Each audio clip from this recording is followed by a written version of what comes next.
Today we're going to be going out to the public and asking them about sleep deprivation. First, we'll ask young students and young adults from TAFE.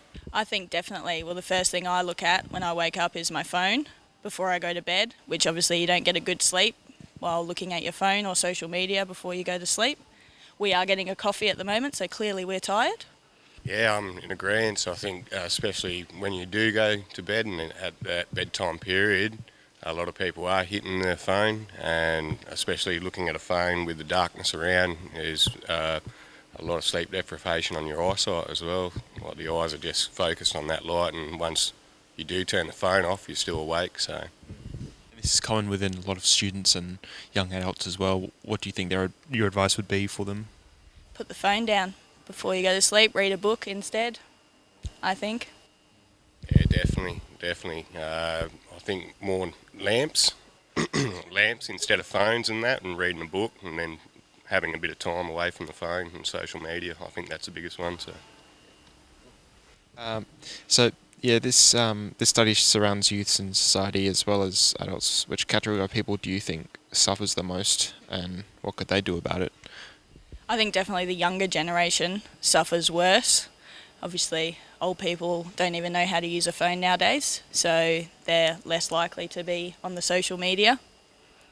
Yeah, once again, in agreement to that one, I think that the older generation reading books, they were also brought up on reading a book before bed, so they do have a healthier lifestyle in their sleep as well. But yeah, with the younger generation, they're just more adapted to the phone and having the phone in their hands 24/7.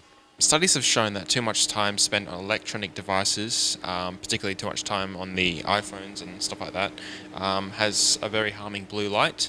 Um, so this is the case with a lot of people. How do you think this affects general public?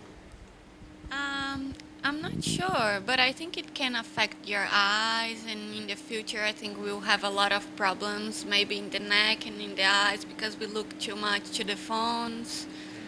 Yeah. And this study surrounds youths and a lot of young adults. So, I mean, from your advice, what do you think your advice would be to people who use phones too much at night, especially? Yes, I think people should use less their phones, even notebooks and TVs, and have more time for themselves with no electronic devices. And do you recommend regular breaks throughout the day from the phone? Sure. I think it's important to don't use too much the phones. Studies have shown that too much time spent on electronic devices, particularly like iPhones and stuff, really have a harming blue light to them, and this also affects people long term. What do you think about this, and do you know anybody who uses the phones all the time? Yeah, I guess it makes sense that electronics do lead to that because, you're sitting there straining yourself, focusing on it all the time. So it makes sense that, people struggle with sleep when using that stuff, so yeah. And what advice would you take, whether people should take regular breaks from their phones, or should they just not use their phones at all, but, not really use them? I think definitely using your phones are okay, but yeah, breaks, I would recommend that definitely. I wouldn't sit on it on like hours on end, yeah. And this affects young people, especially young adults. So how do you think they can go about their day and not use their phone too much? Just, simple social interactions with other human beings around them, just stuff like that, kind of interacting with other people rather than online. I'm Liam, reporting for Undercurrent, West TV, Perth.